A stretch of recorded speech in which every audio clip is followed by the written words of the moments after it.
The views and opinions expressed in this podcast are those of the individual guests.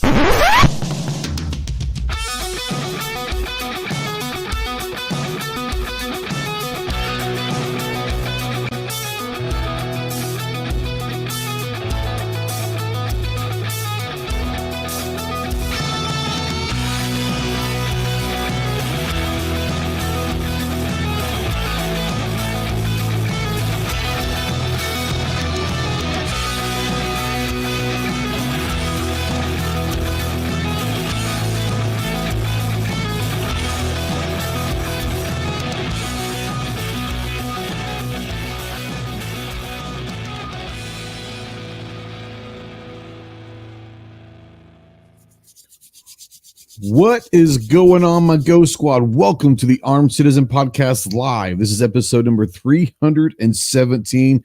We are live on YouTube as always, streaming to over 150 countries worldwide. If you're out there in the live chat, go ahead and say something. We don't know that you're out there unless you do. If you're watching in replay or listening in podcast form, the conversation does not have to stop. Go ahead and utilize that comment section below. Let us know how crappy we are and how much you hate listening and watching this. That's all cool. It's what it is. It's what it is. If you are listening in podcast form, we ask you to rate, share, and review. If you are in podcast form, you probably know what that means, and that does help the algorithms, if you will. If you want to call or text into the show, yes, you can call or text into the show. Utilize the Ghost Tactical Hotline presented by our good friends Rod and Shelly Gates over at Aegis Gun Care. That number is 530-364-4678. This is the time that I typically talk about the Veteran Crisis Hotline. And if you haven't watched the latest edition of the Jarhead podcast, then you may not know. So I'm not going to promote the Veteran Crisis Hotline right now. We're still working on some stuff, trying to figure out what the hell's going on with those people. What I will say is if you're a veteran, really anybody, but especially if you're a veteran and you're in that hole, you're in the darkness, call me, text me, email me 24/7. I cannot give you medical advice, but I could probably be a pretty good ear, and I could probably get you in touch with someone that can help. Remember two things. You are not alone in this fight. You have a lot of brothers out here that are willing and able to help you in any way possible. And two, the world's a much better place with you in it. So if you don't want to call me or anyone else, but you are looking for some help, find somebody. Find someone to talk to, whether it's a brother, whether it's a friend, whether it's a family member, whether it's a complete stranger, whether it's a doctor. Find someone to talk to. I'm going to leave it right there for now because I'm still trying to figure out what the hell's going on with the Veteran Crisis Hotline. I'm a little pissed off about them right now. But anyways, it is what it is. We are spotlighting, as always, United States Marine Corps. If you have any questions on what it takes to earn the title United States Marine, see the website marines.com. And as always, we are a proud member of the Self-Defense Radio Network. Go check out all your favorite pro gun, pro 2A podcasts over at selfdefenseradio.net. Let's take this off of my ugly mug and bring in these yahoos. Semper Pi. What a great shirt, man. What a great shirt. Semper Pi from Anderson Manufacturing, our brother from another mother. Mr. Semper Pi, we're going to get into some stuff. He's going to be doing some cool shit next week. But from Anderson Manufacturing, our good friend Kyle. What's up, homie? Not much, Ghost. Hey, thanks for having me on. As always. You have a pretty special week next week going on, don't you? Yes, I do. That's awesome. Reunite with some of my Marines, and we're going to do a week of deer hunting in Northeast Ohio. Whoop, whoop. Undisclosed location. Absolutely. Hey, OPSEC, baby, OPSEC. But that's awesome. I'm really happy for you. I know that it's probably been a while since you see some of the guys, and it'll be a special time for you for sure. No doubt. I'm stoked. Let's see here. From the weirdest state in the union, the only state that has 4 letters but takes two people to spell it out. Chris from the 740. What's up? Oh man, crazy last 3 weeks. I'm just glad to be back on here. So thank you for the invite. You got it. You got it. You have been a little busy, maybe, and I would imagine like this time of year for your business is probably a pretty busy one to begin with, isn't it? It's kind of average. It kind of slows down a little bit because people are starting to not want to spend money because they need it all for Christmas. So but then like after Thanksgiving, it'll get crazy again. There'll be a lot of stuff. The frozen pipes. The frozen pipe season's coming, isn't it? Yep. So yeah, we things are finally back to normal, and just it was rough for a couple of weeks there. There you go. Well, I mean, those are what make the good times even better, right? Oh yeah, for sure. Yeah, I hear you. Well, I'm glad to have you back, bud. Thank you. Riding shotgun, unfortunately, as always, this is the guy that we send him the wrong link. Sometimes we don't send him links at all, and he still shows the hell up. I don't understand. But from the great state of Texas, the tactical virus, Leprechaun himself. What's up, Clover? What's up, YouTube? What's up, everybody? Yeah. What's up, YouTube? What's up, everybody? How's Sig doing? You like Sig? Sig's pretty good company. Oh man, Sig disrespects me. I don't like Sig. I understand. I feel Chicago Mike's pain out there, man. It's horrible. I understand. It's horrible. I understand. Like Sig's owned by the man, I guess. I don't know. That's right. You know, owned by a man. I know that. So whether or not he's the man, I don't know. I get it. Well, apparently this is a dumpster fire, so I can't believe that someone who calls this a dumpster fire actually continues to show up. So you don't have to be here, bro. If it's a dumpster fire, you don't have to be here. So there you go. Yeah. There you go. There you go. People got to show up and point fingers, makes them feel special. Makes them feel something. Makes them feel something. What's our shotgun of the week, man? I just dropped another video with the Spandau Target earlier. Spandau Ballet?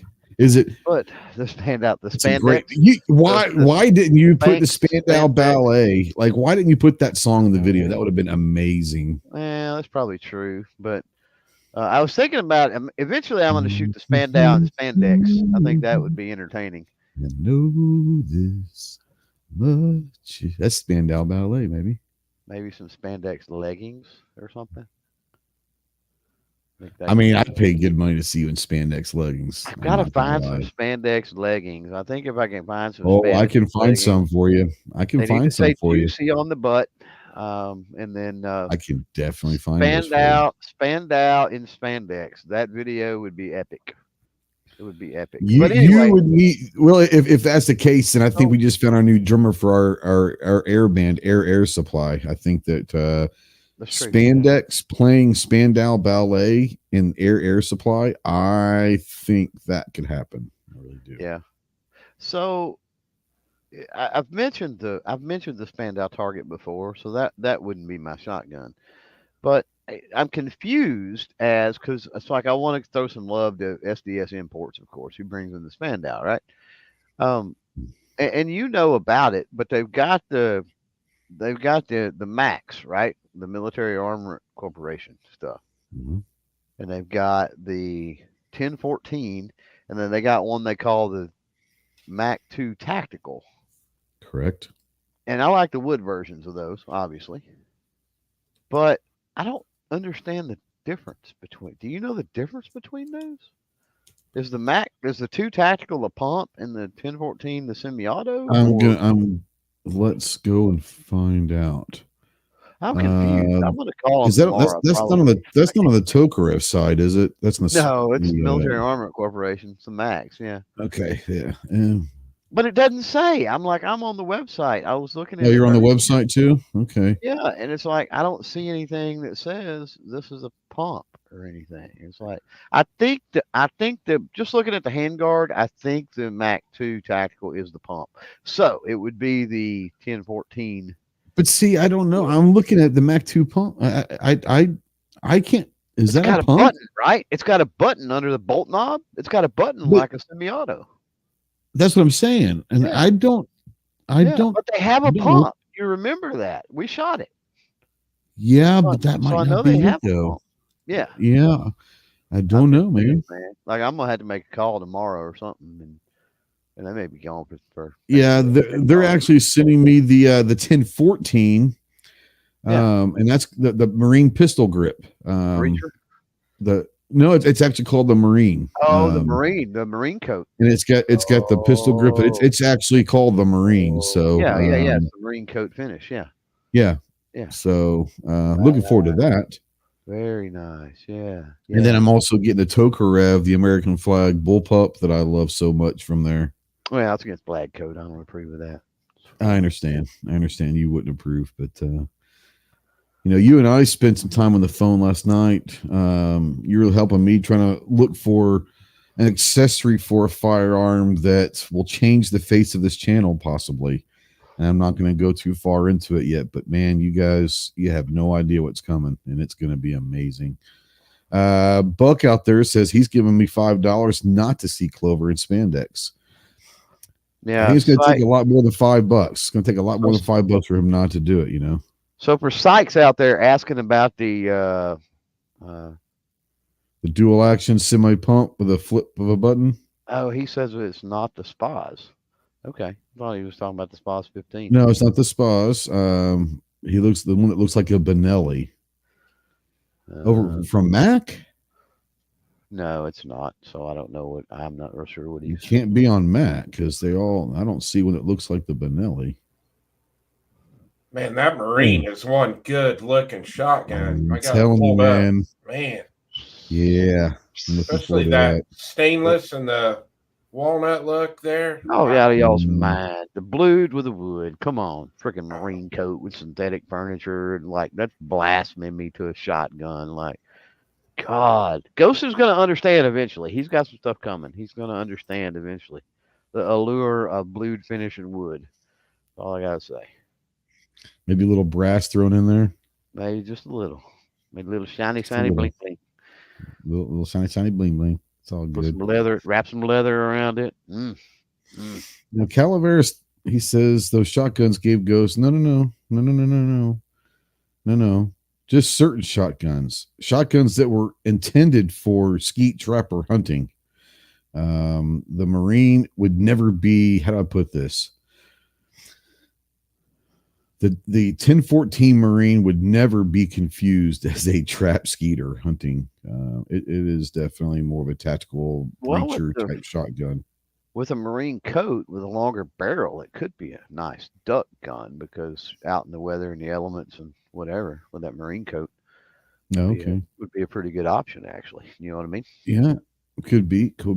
Sykes got his 1911. I believe that would be the Gerson MC 1911 that he's been looking at.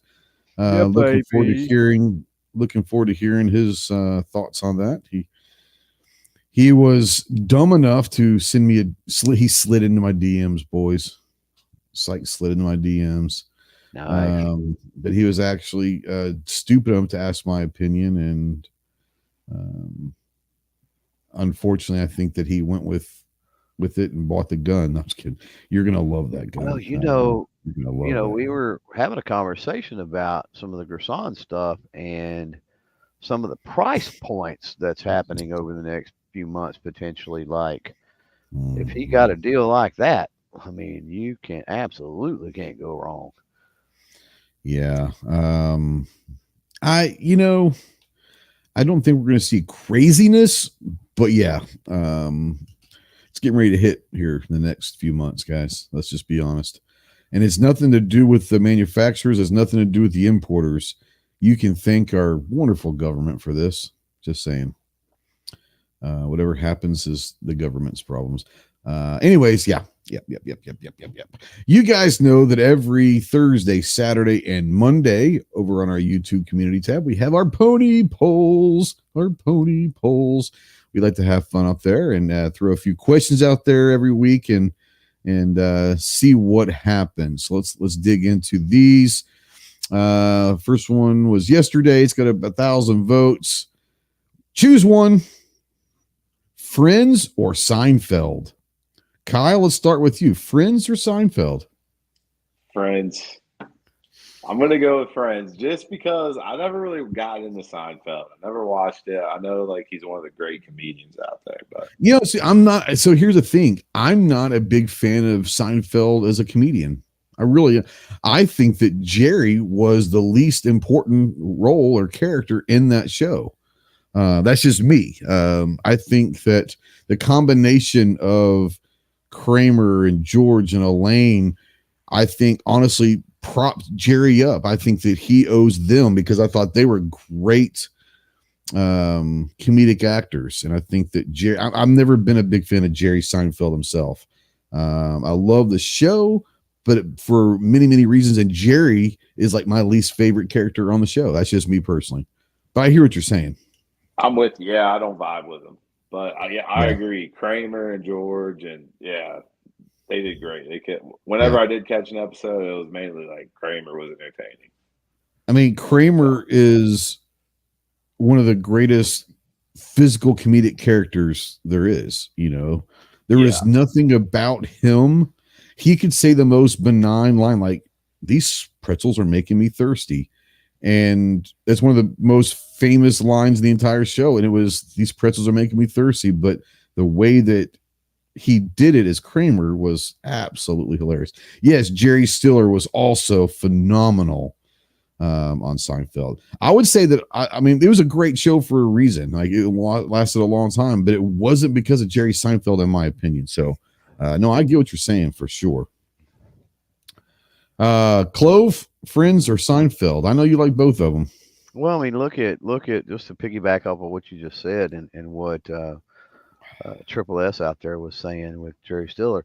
Look at George's mom. I can't think of her name, but at the point, hilarious, right? Look at Putty. Oh yeah, can't think of his Putty. name. Warburton. Newman. Newman was great. Oh, it was a great role. Great character. Like almost everybody, the Indian restaurant owner guy, the soup. Oh, the soup Nazi. Yeah. I mean, you can say that because it was a character's name. The algorithm will know that. I was more worried about Chase being out there and setting him off. That's what I was worried about than the algorithm. Yeah. But that's a very fair point. So any other characters, right? So obviously, read my subtitle down there. Sure. Yeah. And that's going to be my answer. The reason Joey doesn't share food. So do you have your Thanksgiving sweatpants on yet? Oh my God, my Thanksgiving. Yeah, my Thanksgiving. Oh my God, it's wonderful. That's so as big as I was when I was born. Here come the meat sweats. Here come the meat sweats. I use that regularly, by the way. So let me ask you this: had you ever heard of the meat sweats before that line ever came out? I never knew it. I never heard the term meat sweats. I don't think so. As long as it don't taste like feet, we're okay. What was it? Ross says it tastes like feet. I think it's pretty good. He's like, I like it. It's good. Like, I like it. Yeah. What's not to like? He's like, jelly, good. Jam, good. Meat, good. Oh my God. So, the thing for me, and this is where I love Seinfeld. Tons of one-liners. Sure. Seinfeld is one of them things, and I don't remember where were we at. Were we at SHOT or were we in Indy where we were watching Seinfeld? You remember that? And I told that you was at SHOT last year. And we were sitting there and we had Seinfeld on, and I told you then, did I not, that I think that was the first time I've ever watched Seinfeld with anybody else. Yeah, like you can't enjoy, or I could not enjoy Seinfeld with anybody else. Friends, my kids grew up on Friends. It's playing on the TV in the bedroom right now as we speak. I'm 100% positive of that. It's on. Oh yeah, no, I get it. It's just ingrained, and it's got to be Friends. Absolutely. And rip Matthew Perry, by the way. Yeah, no kidding. Unfortunately, yeah, man. Inevitable, we would eventually lose a friend, and 2023 was not this early, but if you watched in like 2020, they had that Friends reunion thing, And if you watched that at all, you knew that he was in bad shape.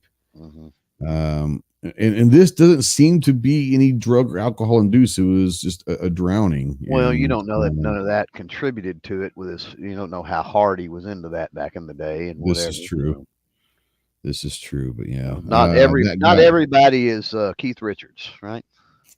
God almighty. That dude is literally the Walking Dead. Like literally the Walking Dead. Right. Why they haven't put him on the Walking Dead with no makeup and just had him walking around, like that would be the most funniest thing in the world. Like, hey, is that Keith Richards? You know? That guy's wife said, you've got your McRib sweatpants on. So yeah, you're happy about that McRib. That is the most, you don't really want to know what's in the McRib, do you? I don't care, dude. Because like last night, Chase and I were talking on the phone and we actually looked up and to make fun of you a little bit, we looked up what's in the McRib, and you really don't. You looked up what what somebody out there said was in the McRib. Like, that's first of all. But you know, I've never said that the McRib was some kind of culinary masterpiece. I mean, nobody goes and gets the freaking McRib because it's a culinary masterpiece. They go and get it because it's only around for a short time, and it's absolutely freaking gross, but it's delicious at the same time. It's weird. It's just one of those weird things. I agree. It's weird good. Yeah, it's weird good. It's a guilty pleasure. It is. Chris, please tell me that you're not a McRib fan. At least I need at least one ally on this panel. You're a McRib fan, aren't you? Honestly, I get one every year. That's good enough. If you get one every year, you're on board, dude. If you get one every year, you're a part of the cult. That's all I got to say. So this freaker down there, we were talking on the phone. He's like, "Oh, McRibs are coming back," and I'm not so sure that I didn't hear him wrong, but I'm pretty sure that he said that he's been saving up his McDonald's app points for the McRib. That's serious dedication to the McRib, baby. Yeah. That is I can go and I can not only get one, but I can get an extra with points every time I go get one, so I can get two at a time now. And he's waiting for Friday for Sonic's 50-cent corn dog day. He'll end up with 20 of those freaking things. Don't remind me of that. Literally 20. He'll end up with 20 of those things. But you can't beat 50-cent corn dogs, bro. Come on, like cooked and ready to go. No, I'm down.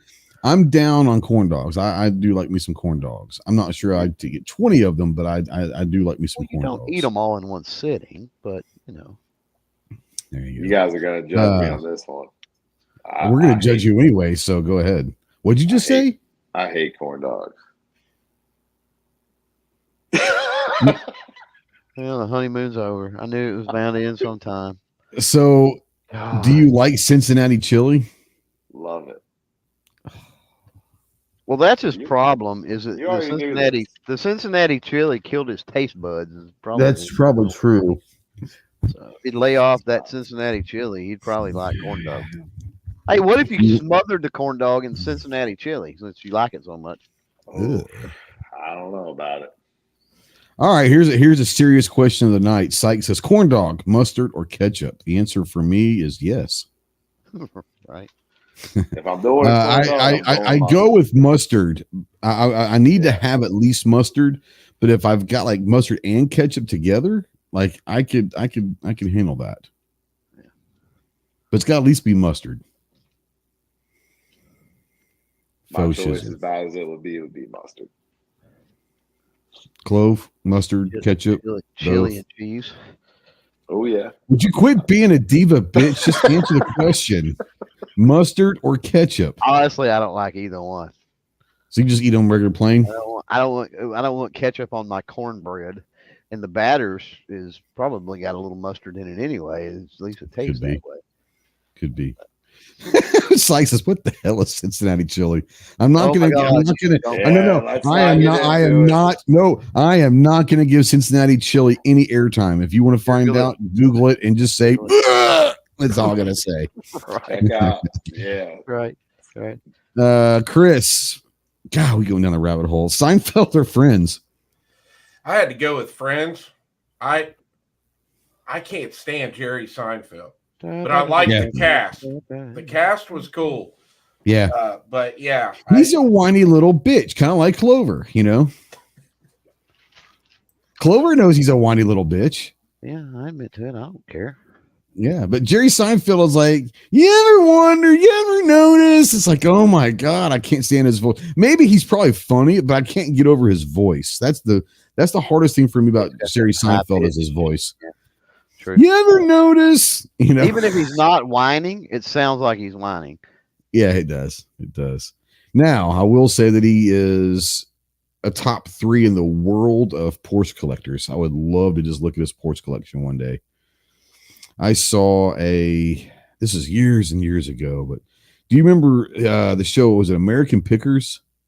Like these guys would drive all over the country and find crap on the side of the road and all that. I don't know if you guys have ever watched that show. I watched it a little bit, and there was one thing that they got a call about this barn in Iowa. Like I think it was Iowa or maybe Idaho. I don't remember.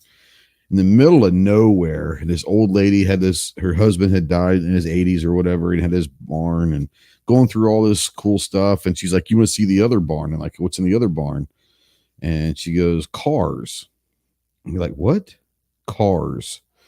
So they walk over and they go into this barn. They start looking at all these cars, and they've got a 1958 Porsche Roadster that has like 100 miles on it. It's been sitting in a barn for 40, 50 years. And they're like, yeah, I know someone that wants this. And they literally called Jerry Seinfeld, and Seinfeld like comes on to this barn. They've got it on this TV thing.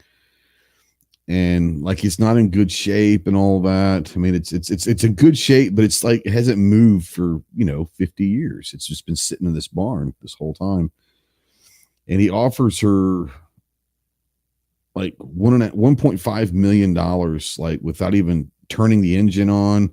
And she's like, it's not in very good shape. And he's like, it doesn't matter. Like this thing has like 100 miles on it, and it's all original, obviously. And he offered like 1.5 million just right then and there. I think she took it and all that, but like, he's a big time car guy, but mostly Porsche, and he's got some amazing Porsches. So that's the only thing about Jerry Seinfeld that I would be interested in is going to see his collection of Porsches. That'd be phenomenal. Actually pretty close. 53% say Seinfeld, 47% say Friends. I think that's probably fair. Either way, 53-47. I think it's a fair thing, Be interesting to see age demographics. I got a feeling those that are on the older end of our generation probably Seinfeld. Probably go Seinfeld. Those that are on the younger probably go. Yeah, my daughter loves Friends. She's 26. She loves Friends. Yeah, I'm pretty sure she doesn't watch. She wouldn't watch Seinfeld. So yeah. Plus that theme song, it just gets you. The Friends theme song or bro, you know how much money that band has made? Just that one song. That's it. All they ever had. Actually, I bet you they didn't make much money on it at all, because the studio probably bought that shit for nothing and owned it, I don't know. Next one, 1.6 thousand votes. Thursday is Thanksgiving. We've been doing a lot of food stuff this month for Thanksgiving meals. Which is better, boys? Hash brown casserole, sweet potato casserole. Chris, we'll start with you. I got to go hash brown casserole. Good man. Kyle, hash brown or sweet potato casserole? Hash brown, for sure. Yeah, buddy. Yeah. Clover, don't screw this up now. Sweet potato. Obviously. Oh, you dumbass. Sweet potatoes. I'm from the land of good sweet potatoes, so screw all y'all that has nasty sweet potatoes around. Apparently, because the sweet potatoes here rock. I'm not a fan of sweet potato in general, honestly. Like my wife likes like marshmallows and all of that. 2 or 3 counties over is basically the county in the world that is famous for sweet potatoes. So. Don't get me wrong. I love sweet potato casserole. I do, but I would rather have hash. I'm not a big sweet potato guy at all in general, much less the casserole. I'll tell you what, I fell in love with hash brown casserole about 15 years ago, and I had never had it before till about then. And it was one year that we went down to my grandmother's house for Thanksgiving, and she didn't want to do anything, and no one really felt like doing much. So I said, "What do you want?" Granny, what do you want to do? She goes, "Let's go to Cracker Barrel." And Cracker Barrel was open on Thanksgiving Day. I don't know if it still is, but it was back then. And I tell you what, having a Thanksgiving meal at Cracker Barrel is freaking amazing. First of all, second of all, that was my first experience with hash brown casseroles at Cracker Barrel, and I was like, "What is this golden? This is goodness. It's just beautiful." But yeah, I don't know if it still is around, but if you guys are not wanting to cook and you're looking for a place, I'm telling you, Cracker Barrel's Thanksgiving thing was incredible. That was 15 years ago though. So yeah. Yeah, I'm just not a big sweet potato guy. It has nothing to do with anything. I'm just not a big sweet potato guy. I don't know why. I never have. Understand that most of the things that I don't like as far as food goes has something to do with something that happened when I was a child, and I haven't had them since. So there is a possibility that I just had some bad sweet potatoes as a young child, and I've never had them since. Like tomatoes. I cannot stand tomatoes. And the biggest reason why I can't stand tomatoes is my dad growing up, and I was like 4, 5, 6 time frame, would grow those little cherry tomatoes, like bushes and all of that, and just pop those little cherry tomatoes. I didn't know they were tomatoes. I thought they were little cherries, and I love cherries. And I remember it's like a 4 or 5-year-old grabbed one of those, pop it in my mouth, think it was a cherry, and to my surprise, it was not. And I haven't had a tomato basically since. Now I can eat tomatoes if like they're in a stew or something like that, but raw tomatoes, no sir, don't play that game. Go ahead. I get that. I get that sentiment. I mean, I've had that issue too. There's been a lot of things that I will eat, and I'm also stubborn as hell. So that doesn't help either. But I realize that I try a lot of things. I mean, obviously with the escargot. I mean, of course, I was telling you guys that I didn't like escargot. I knew I hadn't. I've tried it before, but same thing.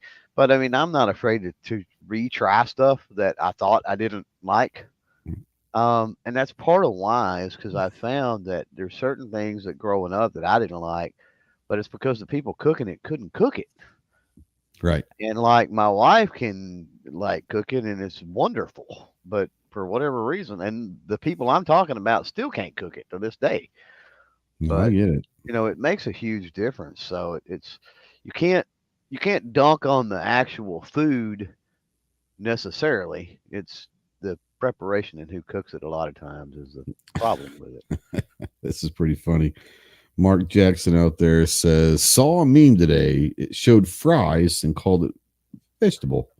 Showed ketchup saying fruit. Conclusion, salad. Picture is better. So basically French fries and ketchup is a salad. I can go with, I'm down with that kind of salad. I'm not going to lie. I'm down with that kind of salad. Mm-hmm. Got a text from our good friend. If you want a chicken salad, you throw some chicken nuggets in there with it, right? This is true. Chicken salad. Absolutely. Got a text from our friend Chase the other night, I think Clover and I, and he just texts us a picture of Krispy Kreme donuts. It does that all the time, the bastard. Yeah, I'm like an hour from my nearest Krispy Kreme, but it's what it is. But and I just sent back, you need a Wendy's Frosty, and his wife was en route. So did he do it? I don't know. I haven't. I talked to him last night, but I never asked him if he did. If you've never tried hot Krispy Kreme donuts with a Wendy's chocolate Frosty, it is a trip to the hospital. It will, if you are diabetic, it might kill you, but it is the best way to go. Don't, unless you've got a large group of people. There's no sense in getting a dozen. I will tell you that. Yep. Yep. And there's no sense in getting anything other than the small the micro, whatever mini Frosty. Yeah, the kids Frosty or whatever it is. If you get through the kids Frosty and 2 donuts, you're doing good. It is that freaking sweet. Oh my God. Yeah, it's amazing.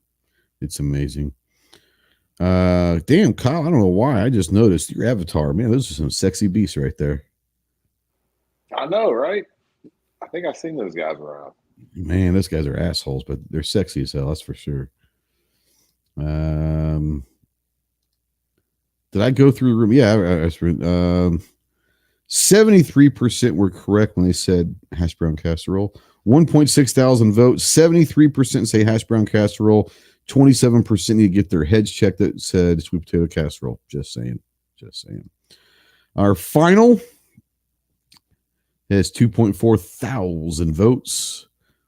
And I put a caveat out there on this one because y'all are some weird freakers in the comment section. I'm not going to lie. For an AR, which do you choose? And of course, I still got about 20 different comments. What's the application? Dude, just pick one. Like in general, LPVO or red dot, guys. LPVO on an AR or red dot. Kyle, going to start with you. I'm going to go with LPVO because I feel like that's more versatile than a red dot. Okay, no, that's and there's not a wrong answer because they're both great. So it's a personal preference, right? Yep. Clove, LPVO, or red dot. I know you've been kind of getting. I think Kyle hit the wrong button. I bet you Kyle was trying to hit mute and hit leave. You've been getting into the LPVO game a little bit more recently. You've always been involved, but you've been getting more into it in this last few months. Are you still a red dot guy or are you an LPVO guy? I wouldn't say I was ever a red dot guy, first of all. I wouldn't go down that. I wouldn't go that far with it. Well, you had more red dots than you had LPVOs, put it that way. Yeah, but did I have more red dots than I had scopes? Like, I don't know. I don't think so. Well, we're not bringing scopes up. You're one of those people. You're one of those people. I'm not one of those people. You're not asking me my opinion. We're having a conversation of what I have had. No. We're not having a conversation. I'm asking you. I'm trying to even think because I've had LPVOs before they were LPVOs. Oh, I'm sure yeah, of course you did. Of course. Why would that's a recent thing. You can't even say LPVO. So low power variable optics has been around forever. It just means that they're low powered. And I've got so I mean low powered scopes is what they were called back in the day. Yeah, basically. It doesn't make any sense to me to really run if you've got a light, especially if you've got a lighted reticle on an LPVO, and if you're running a one. And to me, a traditional LPVO is not more than a 1 power. It has to go down to 1 power. To me, yeah. It's not a 4 to 12. It's a 1 to 4, 1 to 6. You see 1 to some 8. that are like 2.5, right? Like 2.5 to so and so. Well, you also see a lot of red dots now that are 2.5 or 3x naturally instead of that 1x, which I'm not a big fan of. Yeah, I don't. That's not normal to me. So yeah, assuming it goes down to 1 power and it's got a lighted reticle, it's kind of the best of all worlds because. If you want that red dot feel, just put it on 1 and light the reticle. If you want the feel of a traditional optic, turn the reticle off and crank the magnification up a little bit. Yeah, no, I hear you. Yeah, I'm into it. They're great choices for modern sporting rifles in general. Use that term because I mean there's a lot of different calibers and cartridges and other things available. So. Moo's just being Moo. He says, I prefer iron sights with a magnifier. That's funny. Does that mean he uses a magnifying glass when he's looking at his iron sights? Is that what I think it's this move right here with the magnifier. He's got the big what am I thinking? Sherlock. Now, what if he has like a monocular thing that the old guys used to put on there? A jeweler's loop. I'm just telling you that could be the way to go. That might be a new look out there. That might catch on. That might catch on. Sykes says, I did learn something about red dots this week. If you have an astigmatism in your eyes or eye, it makes a dot look like a dot. It looks like a halo is what it makes it look like from what I understand. Chris can attest to that. He can. And I don't have one, but people that I know say that you can get used to it. But also they say that prism sights are really good for astigmatisms. Chris, you want to chime in on this?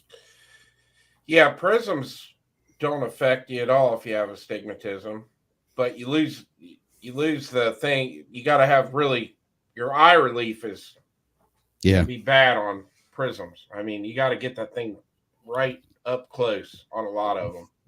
Yep. So, yeah. What's your favorite? Now that it's come to you anyway, so favorite LPVO what? red dot, LPVO red dot. Oh, definitely LPVO on an AR. Yep. I gotta agree with Clover. I mean, you turn that down to 1 power, and if you've got a nice, decent lighted reticle in it, you got the best of both worlds there. Yeah. Some, I would say 100% you're correct. There are some out there that I'm not going to mention any brands because I don't want to upset anybody, but there are some brands out there that when eye relief becomes an issue with the LPVO, they turn into just trash. It is what it is. I do like an LPVO, but I'm still actually I'm going to go with, if I had to choose one, I'm a big EO guy, so give me EOTech and a holographic On and that, we'll go all day long. Yeah. On the topic of eye relief, because this is a thing that a lot of people don't understand, don't know, and so they need to know. On the end where your eyepiece is at, you have an adjustment there called a diopter. And if you're having issues with eye relief, if you're having issues with clarity of the reticle, adjust your diopter. And a lot of people don't even know that's an adjustment. But pretty much not all optics have that. Now, don't get me wrong, but the vast majority do. Yeah. I think I'll be willing to bet that, and I've had this, the reason why I say this is I've had people ask or mention this on different things. Is this to focus it? Sometimes, yes. Sometimes it's to focus. Yeah. But it's not always what it's all there to be used. But yeah, I think that a lot of people, this is just in optics in general. When you start talking eye relief, like I'll say this. So the loophole that I have on the Anderson AM10, I don't like scopes that have a very short eye relief. I don't know why. I like, especially for competition, I like being a little bit farther back and being able to see that. And the great thing about that loophole is that loophole eye relief goes up to almost 6 inches, about 5.5 inches of eye relief, which for me is great. But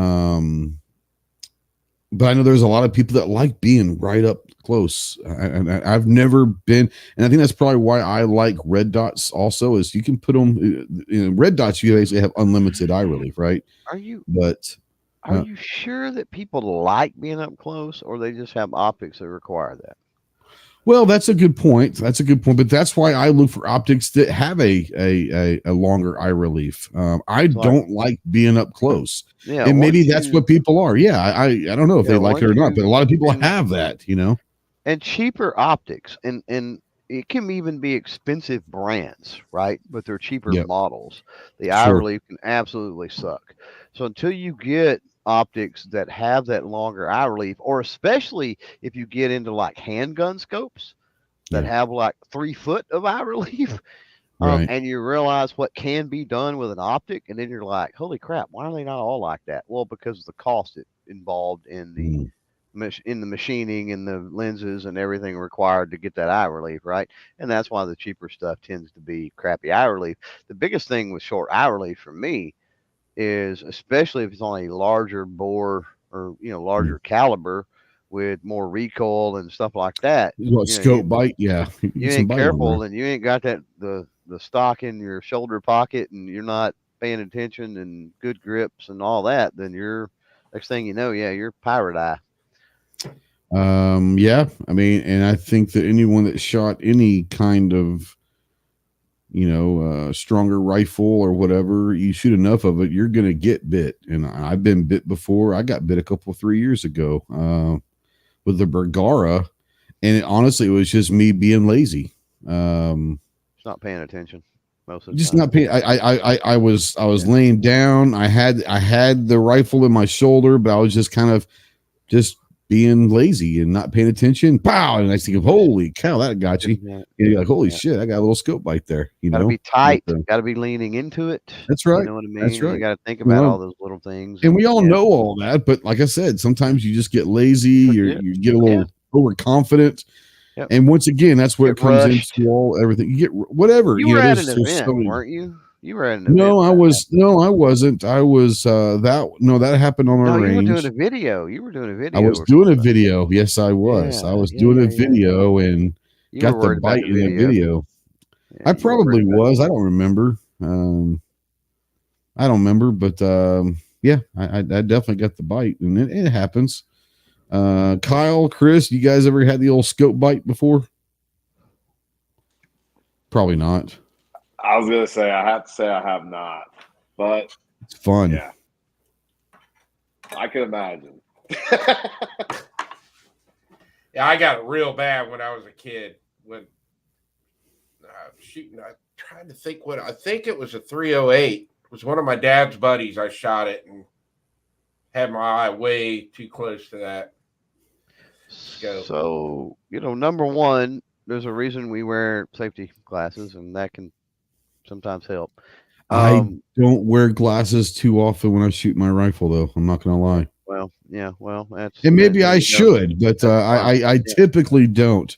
So that puts a buffer between your eye and your brow and that. So at least you get the glasses. And then the other thing is a lot of people turn their cap around backwards. I do not, because you've got a brim there. Now that being said, I don't know that I ever remember getting hit like that, other than maybe when I was, like Chris says, when I was a kid. I don't think being an adult, I don't think I ever have. To be fair, if you look at the thumbnail of that video, it was amazingly embellished the size. I mean, you really couldn't see the scope bite. But I did get hit. I'm not going to lie. What the fuck is an eye relief scope mount? Anybody know what that is? I've never heard of such a thing. I never knew that was a thing. I think it's a word jumble mashup. What I think it is. Eye relief scope mount. The mount has absolutely nothing to do with the eye relief, man. Nope. But okay. Anyways, maybe Burris has figured something out that nobody knows. If your eye relief sucks, you may have to have a different scope mount to get it to a position where you can see through it. But ultimately, it has zero to do with the eye relief. Yeah, that's an optic thing, regardless of the mount. 68% say red dot. 32% have not shot an 32% say LPVO, which means 68% have not shot an LPVO. Is that fair? Like, I love my red dots, but like if I had to choose one, like someone says, "Hey man, like shit's hitting the fan, here's your rifle. You get a choice of one optic. What are you going with?" I'm going an LPVO. What was it? What was the poll again? 68%. 2.4 thousand votes. 68% say red dot. That's a big gap. That is a huge gap, right? Wow. So yeah, like I said, 68%. I think we got a lot of LPVO. I think we got a lot of people that don't shoot past like 25 yards with their ARs. What we got, or that could be true. Well, we got a lot of pores out there that are buying $30 red dots from Amazon.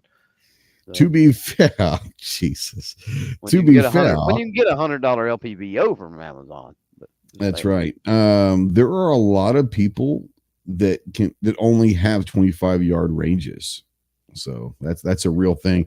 I've never been to one because in the South we're free. So, but north of the Mason-Dixon line, they say that a lot of the ranges are 25-yard ranges. So that's, well, and then I feel for you. But y'all chose to live up north, so I can't help you on that.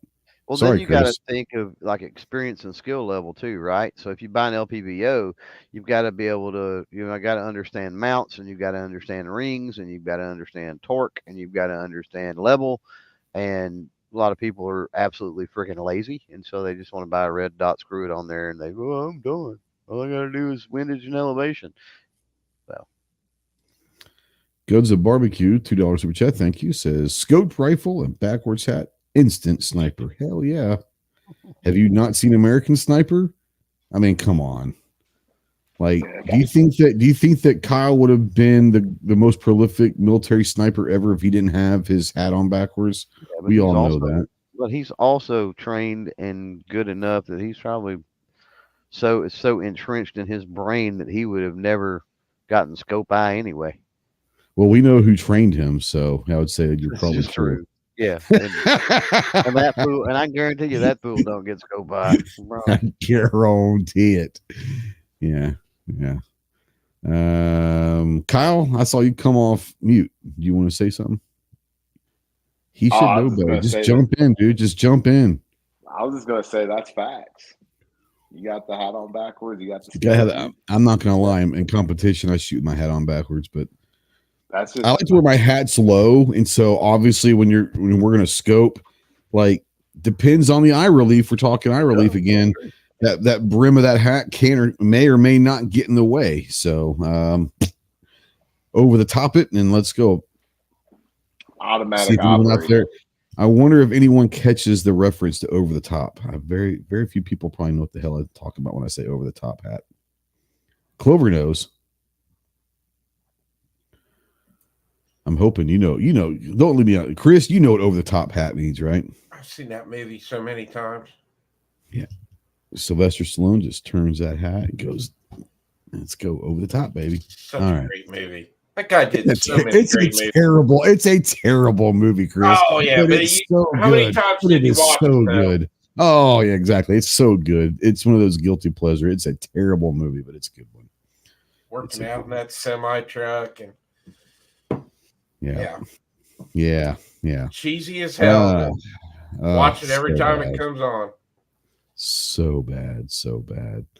Those are our pony polls. Go and check out AndersonManufacturing.com. Real quick before we move on to some of our topics tonight, Kyle, I forgot to give you a few minutes to talk about Anderson. You got anything coming up that needs to be discussed for Anderson's future or whatever they got going on? Oh, we got a lot of new stuff in the mix. The first one being the bolt actions getting closer and closer to launching. Hopefully, I'll be able to get the date out to you guys soon. Other than that, as far as Black Friday goes, kind of as a customer appreciation thing, we're not going to run a sale at AndersonManufacturing.com. We want you guys to shop local, check out your local dealers, check out some of the gun shops, and you can make a outdoorsman pretty happy this Christmas. So, yeah.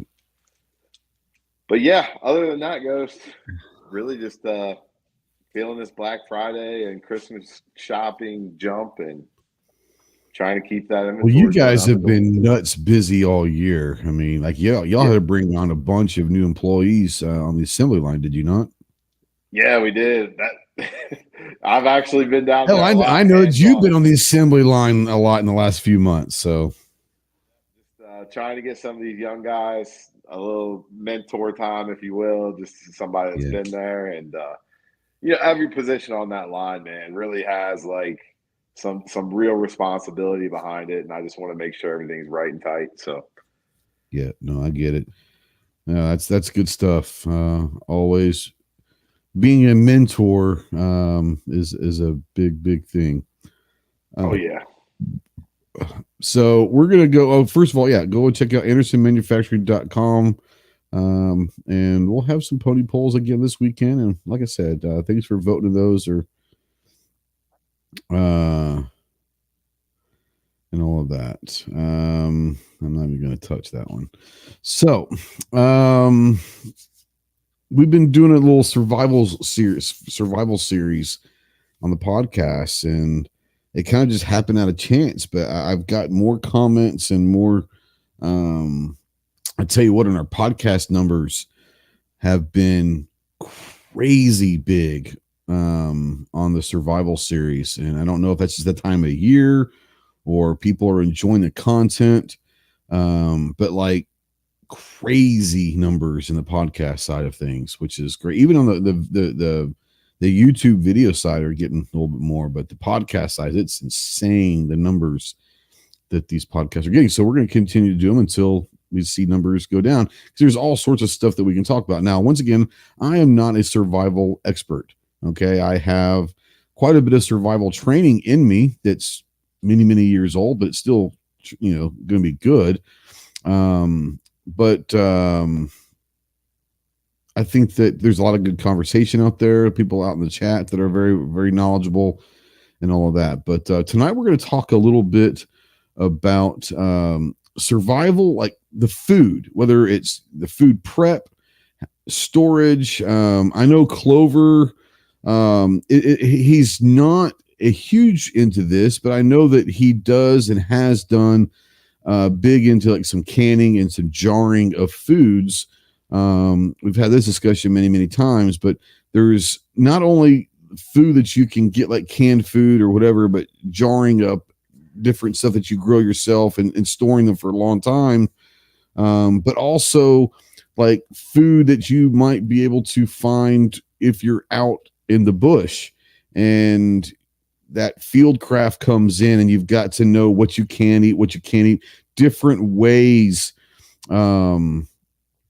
to find or get food to survive out in the open if you need to.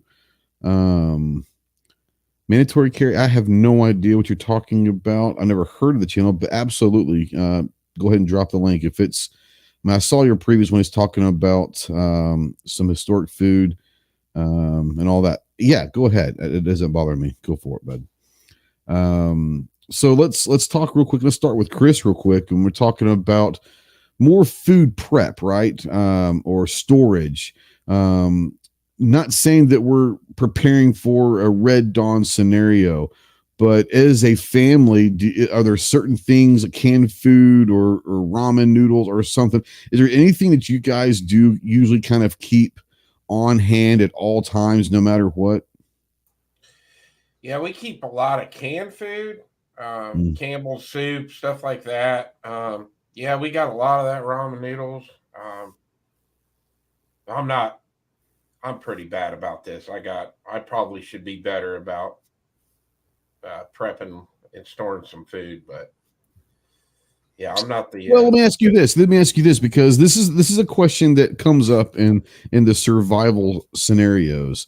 And I think that where a lot of people think that a survival scenario is, man, we're going to live the rest of our lives out, doing bush or fieldcraft, right?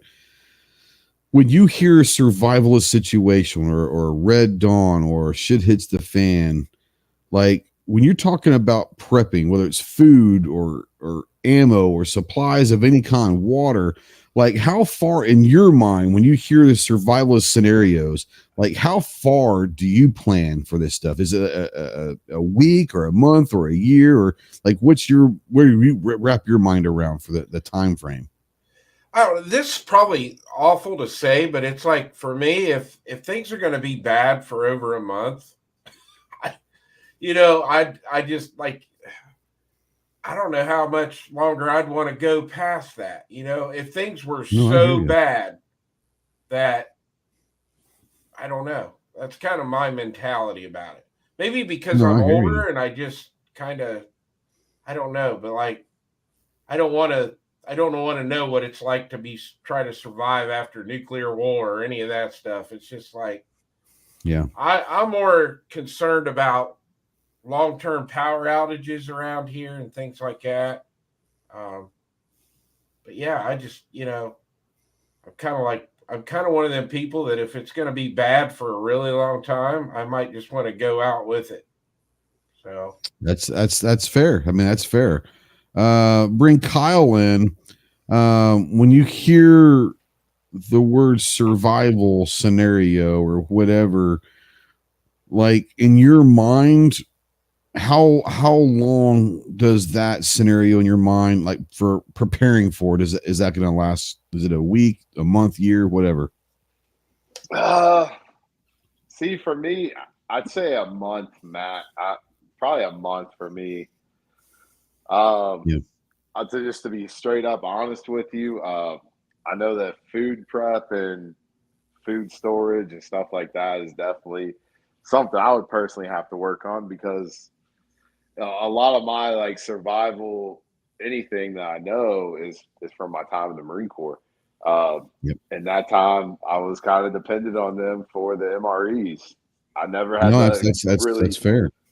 I never had to really get out there and like know I can eat this mushroom or, anything like that. Foraging. I can hunt. I do have that skill. So I know that if I had to sustain past a month, I could probably do hunting, trapping, Fishing, whatever. Yeah. fishing. Yep. But Yep. as far as like canned goods and proteins and stuff like that goes, I think I'd have what it takes to sustain a month and kind of go from there. Absolutely. Clover, when it comes down to that Red Dawn survival, like in your mind, if you're doing canning, or you're getting the mason jars and you're getting all that stuff, or you're getting your canned food or whatever, like in your mind, how long are you prepared for? Like, or how long, I should say, how you're probably prepared for a lot longer than you want. But when someone says that survival scenario, how long in your mind are you thinking that's going to last? You probably need weeks, at the very least. Weeks are going to get you through, comfortably get you through, natural disasters, temporary type things. If you're talking about a situation like Chris is talking about, where the world is going to be drastically different on the backside of things. Yeah. Totally different thing. I mean, and you plan for that in different ways, right? Like food storage is not going to help you.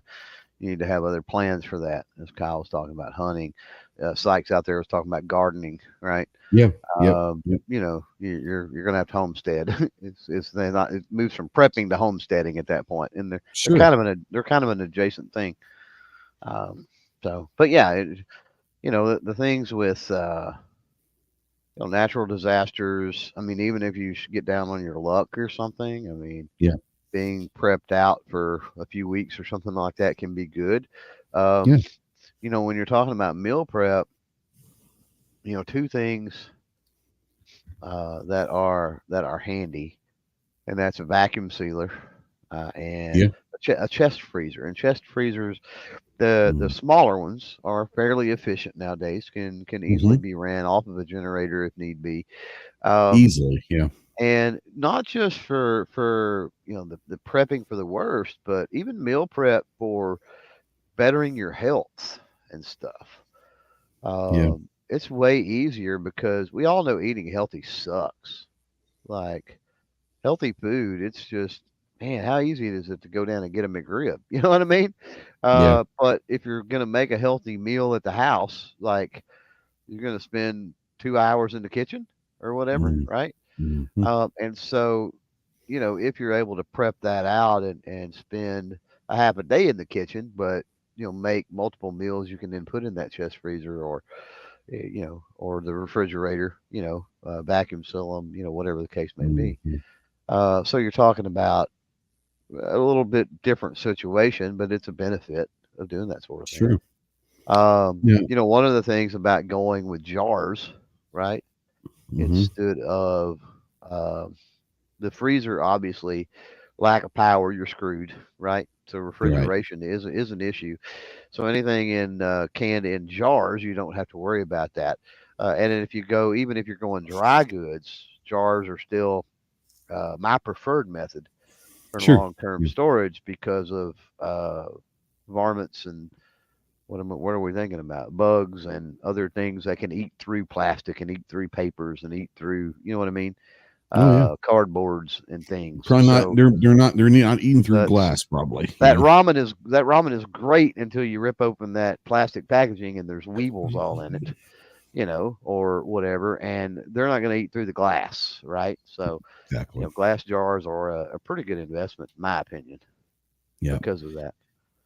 Yeah. Now, Wes out there brings up a point that I was getting ready to go into this, but it's a very fair thing. He says, after a time, lots of other people will be hunting and fishing for food, so the population will dwindle very fast. So I don't. that was one of the things we were, I don't think it will. Depends on where you are. If you're talking about, but if you're talking about deer or you're talking about whatever, there is a finite amount of population. Now, are there other places? There are many, many, many hundreds of other things that you could hunt. Absolutely. But that is a factor when it comes down to it. Some people say, well, I don't mind eating, pig or cow or deer. Well, I ain't no squirrel. Well, we'll see how quickly. Let's hold on. Let's see how quickly your tune changes when you're in that red dawn scenario. That said, we are going to talk a little bit, and I'll bring Clover here back here in a second. But we are going to talk a little bit about that. Some alternative ways to feed your body in a little bit here. Go ahead, Clove. I was going to say, first of all, I agree with the pocket mentality, depending on where you're at. The vast majority of people are just going to die. They're going to starve to death because they have no clue. Even if they said I'm starving to death, I would actually try to eat a squirrel. They don't know how to catch a squirrel or kill a squirrel. And then even if they do, or prep a squirrel. Or prep. So, you've got that aspect of it of the varying levels of the need, and then also the ability. You have to have the ability. So I think that's part of it. The second part is, are you coming on my land to hunt for squirrels? Because where are you doing that? Because you're fixing to be fertilizer. If that's the case, if we're talking about an in-world scenario, and you're going to come onto my property to hunt deer and squirrel and rabbit and coon and whatever, like you're dead. So the whole thing of finite resources, that's cool, but as things get shot and noises get made and animals migrate, and so you're gonna, unless you're trying to poach things off of somebody else's property, and that's a very dangerous proposition too. So I don't know. There's so many things. I don't know. And then you're looking at, as the human population dies out, wildlife is going to flourish, man. People don't understand, because we've lived and we have photos and, all of these records for a couple of 100 years plus now, right? Of what the world looks like and everything else. They've never been to literal jungles and, things of that nature where humans have never touched, and seen how wildlife behaves and acts. And just the sheer act of conservationists going there to check that out changes the landscape, right? It does, so as the human population dies out, you're going to get deer that go into subdivisions in the city and breed and live. You know what I mean? There's going to be more opportunities and more places for those animals to thrive, I guess is what I'm saying. And there's going to be less pollution for them to do it in. Let's be honest. Yeah. Let me ask you guys this, and this is open to anyone out there in the panel. When you start talking about, because you brought up jarring, right? And there's several different, and I'm not a master or even a novice at any of this stuff, to be honest with you.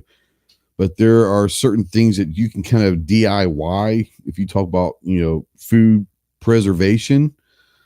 Pickling vegetables, for instance, fermenting foods, for instance. Another one is jerky. And I think that if you have a way to make your jerky, and then like Clover was saying, maybe a vacuum sealer. How long will deer jerky or dry can it? Yeah, that stuff will last for as long. If you're out there and you go and you get a deer and you're making some deer jerky, man, think about preserving some of that for just in case. I don't know, but I know that you probably would have an idea, Clover, jerky, how long would that last if it was dry canned or if it was vacuum sealed? How long are we talking, you think? It depends on what you're putting in the jerky, right? So you got to be mindful of that. A lot of people, they'll take their jerky and they let's be honest. We are very comfortable human beings, and we want things to taste good, right? And Sure. taste good is not always optimal for longevity of food preservation. This is true. Unfortunately. So bland, deer meat that's sliced At thin that with time, you're looking for nothing else on protein. it. It doesn't need to taste good. Yeah, Yeah, just looking for yeah. protein. Is going to obviously last the longest. Now you can salt and pepper, and salt is a preservative. So actually, Yeah, salt will actually work well. salt and pepper on your jerky. If you don't go any further, that doesn't Yeah. hinder the longevity. And to be honest with you, the rest is, I mean, decades. it's what it is. Yeah, decades, bro. And especially if you dry can it, decades. So for someone out there that might be listening to this that has never heard the term dry can, right? Give them the Cliff Notes version. That might be a term that they're not familiar with, right? So most people, when they hear canning, right? Some people go straight to canned food, and that's not what we're talking about. We're talking about mason jars canning. That's correct. People think of some people call it jarring, but yes. Yeah. People think, you're putting up potatoes and carrots and things out of the garden into liquid, into jars, and you're sealing it up, right? Basically, that's what pickled eggs, for example. Pickled, yeah, you're pickling stuff, sure. You're pickling stuff, and that's a form of canning, but pickling is a whole other thing. Pickling is a form of preservation, the same as we were talking about with salt. That's right. So jellies and jams and preserves are the same way, right? It's wet, right? Dry canning is exactly what it means. You literally get a good deal on some Cheerios that are about to go out of date. And you throw them in at the grocery store. You take them home. You heat up your oven. You put the jars in your oven. You heat up the jars. You put the Cheerios in there. You seal them up. Them being hot is going to basically cook the air out from inside the jar, and it's sealed. The jar is completely sealed. Air and moisture are when you're trying moisture to things. Air that's and moisture the thing is yeah, I think most people would guess air, right? You know what I'm saying? There's a reason why you vacuum seal. There's a reason why you put lids on stuff. Moisture is a big one. If it's the wrong kind for long-term preservation, and that's why you get by for a little bit, sure. And that's why with pickling, right? It's vinegar and it's right. But that's not water; it's the moisture. But it's a specific liquid. Yeah, exactly. Yeah, for sure. So, and there's things that make it really easy. There are vacuum sealing apparatuses that you can get that you put on your mason jars that you put your dry goods in there and it'll suck. That vacuum tool will suck all the air out, and it's sealed up, and you don't even have to use the oven method, dry can. But you can dry can your smokes. Like you can dry can anything. You can literally dry can anything that's dry. Like if you don't want to, what am I thinking? Like you don't want to put soup in a jar and try to dry can soup. Like that's not going to work. But that's called canning. Yeah, that's actual canning.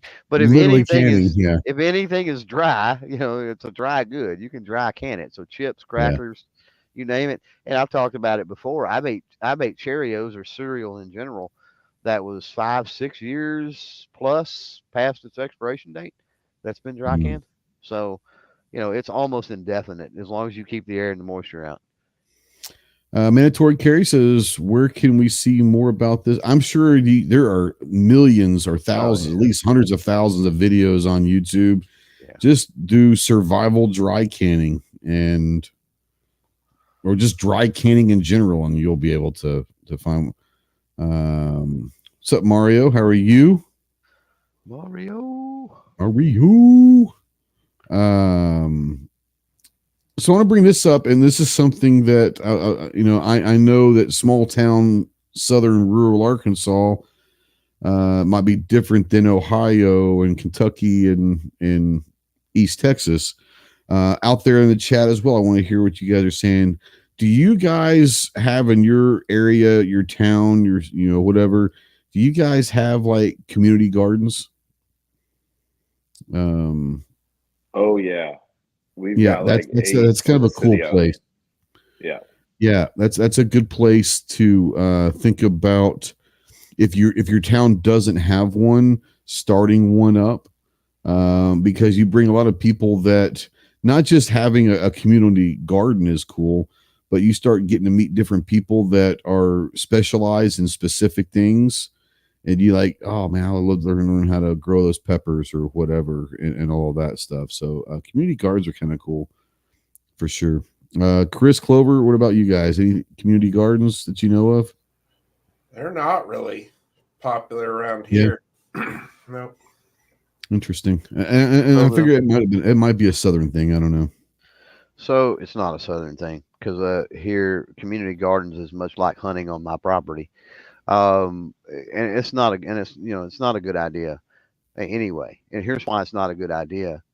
Oh, well, we're all going to get together as a community and we're going to have this garden. Well, when things fall apart, It's gonna be no. I'm I hate not to tell talking you, about. Yeah, I no, no, hate to no. tell you, but I'm gearing up and I'm going to go take everything in the garden. And if you try to stop me, I don't care if there's 16 people that help me grow it. I'm going to shoot you dead on the spot. I'm going to take every bit of it Yeah, because the I world's too wasn't busy. going down the community garden But aspect yeah, of the yeah, Red Dawn. It's the idea of yeah. starting up a community garden for no other reason to learn how to grow Experience. other Yeah, yeah, yeah, things. yeah. Oh, Yeah. 100%. Yeah. You know what I'm But saying?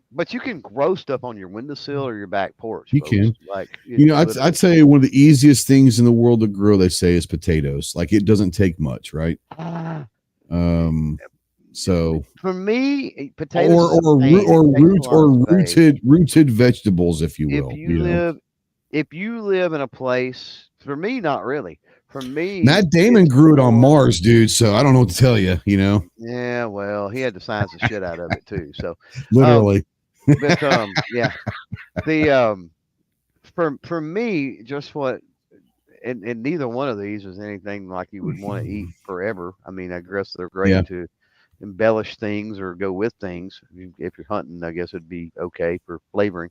But for around here, at least for East Texas, for the most part, it's dry. For the most part, it gets hot in the yeah. summer. So that season, tomatoes and peppers and okra around here are insane. I mean, insanely easy to grow. One thing that you talk about that is a superfood, that is a Yep, root vegetable, that is super easy to grow, and yep. in most places in the United States could be grown year round, are radishes. And there's a lot of Oh yeah, variety of oh yeah, radishes too. oh And yeah. radishes are a superfood, so you get a lot of nutrients from radishes. Yeah, radishes. Real quick, G23, $50 super chat. Appreciate you. He says Thanksgiving is Thursday. Let's remember the men and women who are Yeah. downrange won't be able to be with the family. Got a whole speech for that coming up, but yes, you are correct. Thank you for that, brother. Mario Mosin's out there. What's going on, brother? Good to see you checking in. Good to see you checking in. Yeah, radishes. You could do a lot of things with radishes. Are one of those things. Okay,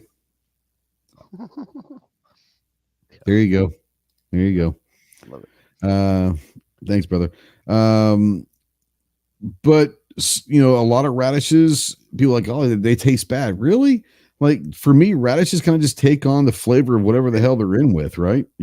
So So you can take you some radishes at some time, take them, quarter them, season them, wash them yeah. obviously and all that stuff. Quarter them, season them up really, really well, and then roast them. Oh yeah, sure, And they're very similar. That's like a keto potato, roasted potato type thing, sure. but very similar to the texture's not quite there and stuff, but very similar, right? Here's Yep. another thing that folks don't realize, and I didn't even know this until, I had a garden one year and I was crushing it because I was rotating them out. Radishes are kind of one and done thing. It's not like a plant that comes up and you pick the Yeah, radishes off sure, of it, right? Like sure. once you Yeah, pull them up, they're gone. So you have to rotate and make sure, okay, I'm gonna plant these this week. I'm gonna plant some more next week. That type of thing every few days, and then you're rotated, and by the time you get back to the first ones that you pulled out of the ground, you're planting those. You've got plenty more ready to go. But yeah. with radishes, they dehydrate and dry really Parsnips. well. Yeah, great call. So Citrus Yeah, parsnips. Yeah, parsnips is very similar. yep. Also superfood. But what was I saying with the radishes thing? Oh, the one thing that I had so many radishes and I was throwing away the radish tops.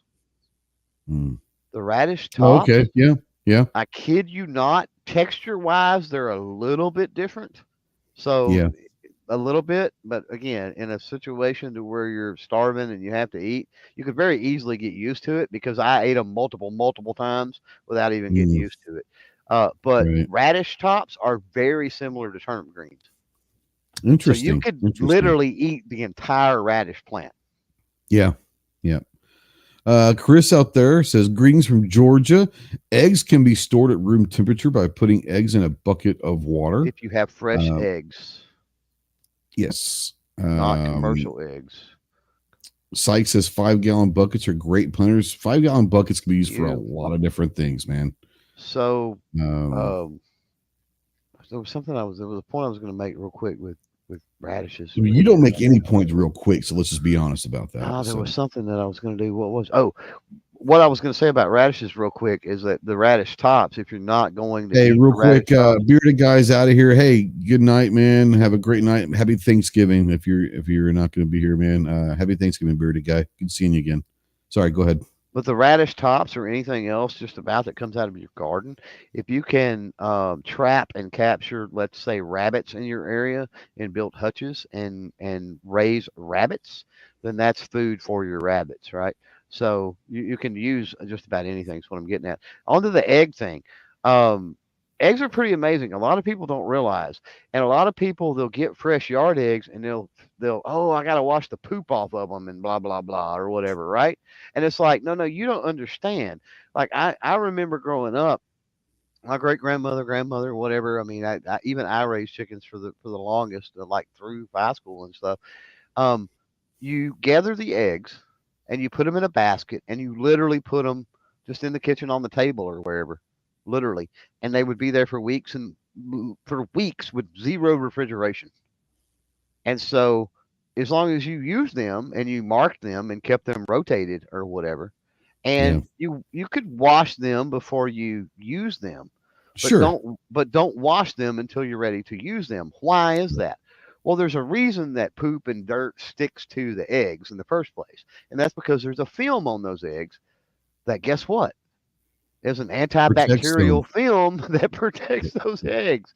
So commercial eggs are, first of all, with all the synthetics and the hormones and the other crap that they're feeding the chickens to get those, sucks. So if you've got your own chickens and you're going organic, I guess that's one thing. But yeah, be careful with your commercial eggs. But yeah, definitely with commercial eggs, they'll still keep. Don't get me wrong. Mm, But you need to, they'll keep for quite some time, but you do definitely want to float them on your commercial eggs. So if you're buying a bunch at one time or whatever, but yeah. yeah. There is a part of this that I think gets forgotten. We're talking about gardening and different foods and excuse me, and all of that stuff.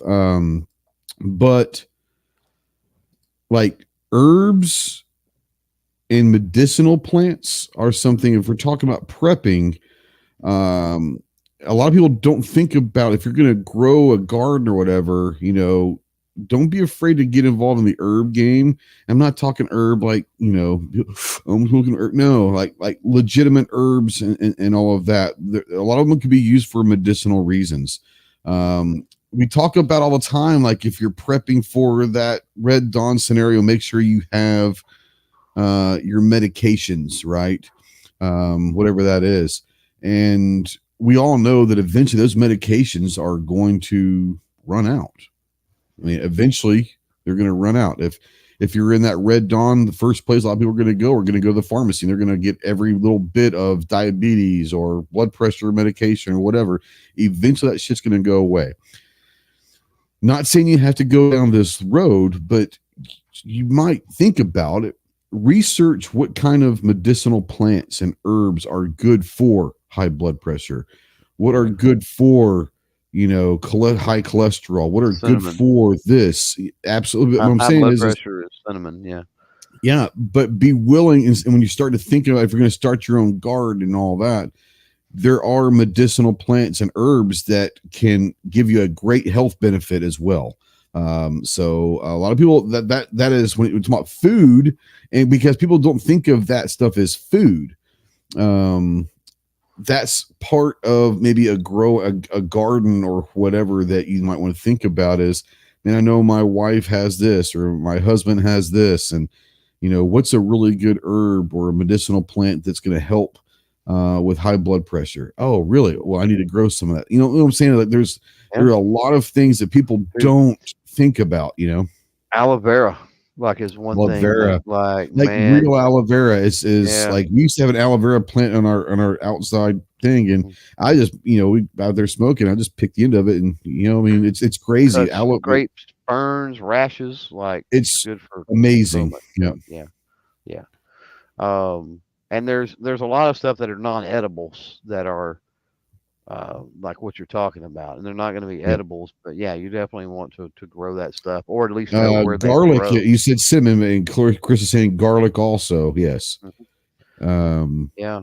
Now, knowing where that stuff grows, maybe not even growing it, but that's what I'm This saying. is true. Knowing where it No, grows, that's true too. Yeah, this goes naturally. back Yeah. to. So this goes back to food. I've been made fun of, and I know you got some new people in the chat, so maybe they've heard of this. But the OGs, the regular folks out there, have heard me talk about this before, and that's poke salad. Yeah. People are like, poke salad. What's poke salad? Well, we used to go in the woods at school and pick poke salad by the grocery sack fulls for the teachers. And then they would pay us, like they would give us enough to buy an ice cream at recess. You know what I mean? Next day's recess or something, usually, for going out there and picking a thing. And poke salad is a plant that grows in the wild around here like crazy, by the way. And it's essentially spinach. It's very, very, very similar to spinach. And so, as far as nutrition, as far as everything else, and the way that you prepare it and cook it, now it can, poke salad is one of them things that you need to parboil it a few times, and there's some prep that goes into it. I don't think it would kill you, but it potentially could make you sick if you didn't parboil it. Prepare it right. But a lot of things are going to be that way, right? But just like that, knowing that you've got a field of poke salad somewhere nearby, you could go pick off some stuff, and you don't even have to tend to it. It naturally grows, right? You got to protect it, maybe keep other people from coming by and stealing all of it. But the same way goes for a lot of roots, right? And leaves and other things that you would use for medicinal purposes. Absolutely. Chris, Kyle, bring you guys in. Didn't know if you guys had anything as far as medicinal plants or herbs or anything that you've ever looked into for, like I have high cholesterol and high blood pressure. So, I mean, I know that there are certain things out there that if I run out of medication long term, that will help. You know what I'm saying? Have you guys ever looked into that kind of stuff? I honestly haven't. I was going to say one thing. You're young, though. You're young. You've got, you probably don't have any health issues. I currently don't have any physical ailments except for, typical wear and tear. But I have heard that if you eat a lot of garlic, it'll keep the mosquitoes away. And that could play a role in, whatever environment you're rolling around. Like, we got mosquitoes like a mug because I'm in the Ohio River Valley. So summertime, mosquitoes are pretty bad. But, no, for sure. And that's a real thing. Here, mosquitoes are bad. I'm very lucky that historically I could be in a swarm of mosquitoes and they won't bite me. But my wife and daughter, they'll just absolutely attack. We have biting flies here. Good Lord. They have biting flies, and they're pretty massive flies, and they hurt. And like the bug spray, nothing. But if you're out there and you have the biting flies or mosquitoes or anything like that, vinegar can go a long way. You get a little spray bottle of half water, vinegar. Now you're going to smell like vinegar, but in that situation, do you really care? So that's something you can always do like that. Someone was going to say something. I heard someone talking. Go ahead. You were talking about mosquitoes, and I was like Oh, yeah. lemongrass. Lemongrass is something that if you got lemongrass stuff growing around, it'll help kind of Yeah. ward off mosquitoes as well.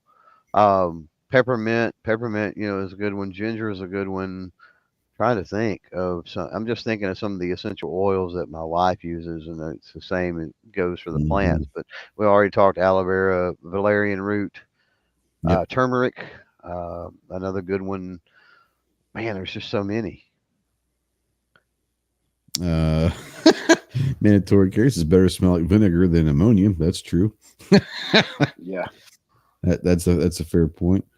Sykes says the best insect repellent ever was Skin So Soft from Avon, and they don't make it anymore. I don't know anything about that. I've heard that. Believe it or not, multiple times I've heard that. Yeah. I can that attest to stuff that. was amazing. My parents put it on us when we were little kids. Yeah, they were. I guess even growing up, I didn't I gotta get wonder bit by a lot of stuff, so I never had to worry about getting bug spray on me or anything like that. So I've heard that a bunch, and I've never looked into it. And even if you looked into it, who knows that you're looking into a viable source, a trustworthy source. Well, but I've got to wonder. Chris both, but I've got to wonder what unholy, man-made, synthetic, toxic concoction was in that was keeping the mosquitoes away. Oh yeah, I guess I never really thought about that. I say that half joking. I say that half jokingly, but then I'm kind of serious too. But the other half is serious. It's like seriously, because I don't know. Yeah. So Kyle, did y'all use that shit in the field or something? No, I'm like Chris. Like that was just a thing around here in Kentucky. Like, so you're growing up, that's what you did. You sent the kids somebody's out, gonna with the Skin So Soft. Somebody's gonna find a bottle of that one day, and they're gonna read the label, and it's gonna say DDT or something on the back of it. Well, you're also talking about a time and place that Agent Orange. When this was being made, it was also you could still smoke on airplanes too. So let's just let's just keep that in the back of our minds too. That just because something works for it may not be good. I don't know, but I never heard of Skin So Soft, so I don't know. I've heard of Avon, but I've never heard of the actual like product Skin So Soft. Avon had a lot of stuff. I'll tell you another company that's still around that had a lot of stuff, and similar to what we're talking about with roots and extracts and things is Watkins. My grandmother and them had. I never heard of Watkins. Jars of stuff from Watkins. Yeah, so and so extracts and things. Yeah. But I also grew up in suburbia, so I never heard of Watkins. I don't know. Yeah, me neither. Yeah. It was Avon. Avon was the one that was that the one that gave the pink Cadillac away to the top salesperson? That's Mary Kay. Okay. Yeah. All right, my bad. All right. Yeah, I knew one of them was the pink Cadillac. Pink Cadillac. Yeah. We're an hour and a half in, guys. We're not going to keep you guys much longer. I've got the next podcast next week. I want to start talking about cooking, whether it's campfire cooking or different things, right? Cooking maybe like fire. Limited man-made fire. But not necessarily talking about how to make fire. Well, obviously that'll probably come up. But like there is certain things that you have to understand when it comes to campfire cooking. Like Clover was saying, there are certain natural things that can be utilized as food as long as they're prepared a certain way. We'll talk a little bit about that. I've reached out actually to some people in the fieldcraft survival realm of YouTube to come on. So that'd be kind of cool maybe to get some of these survivalists out there or people that are in that realm that know what they're talking about to give a little bit more detail on this stuff. I think it'd be kind of cool as well. But yeah, not necessarily the prepping side, but actually when you start talking about fieldcraft and bushcraft, if you will, and that'd be kind of a cool thing as well. But we're going to continue these because, like I said, one, it's fun for me to talk about. I'm learning stuff as we go. But two, people seem to enjoy it. So I hope you guys are still enjoying it. Real quick, Chris, I want to give you a few minutes to talk about.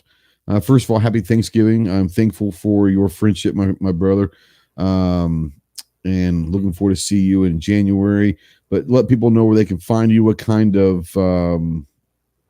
projects you got going on? We're actually going to have a Wednesday night live chat tomorrow night. So oh, nice. Okay, cool. Forward to that. That'll be at 9 Eastern. Yeah, I got a lot of stuff coming up. Got some more optic reviews. Going to be working with a couple new companies that just came in, and yeah, thanks for having me. Happy Thanksgiving to you. It's a great time tonight. I learned a lot. This is kind of a topic I don't have much to say on, but I'm learning a lot. So well, and that's what this is all about, is just having a conversation. And I never heard of some of the stuff that people out there were talking about tonight, and some of the stuff that Clover, I had no experience with it. But that's really what it's all about, is having people in a conversation to benefit everybody, right? But yeah, thanks for coming. Happy Thanksgiving to you, brother. Bring in Kyle. Happy Thanksgiving, man. I know you're looking forward to next week and all of that. I know we talked a little bit about Anderson and all that.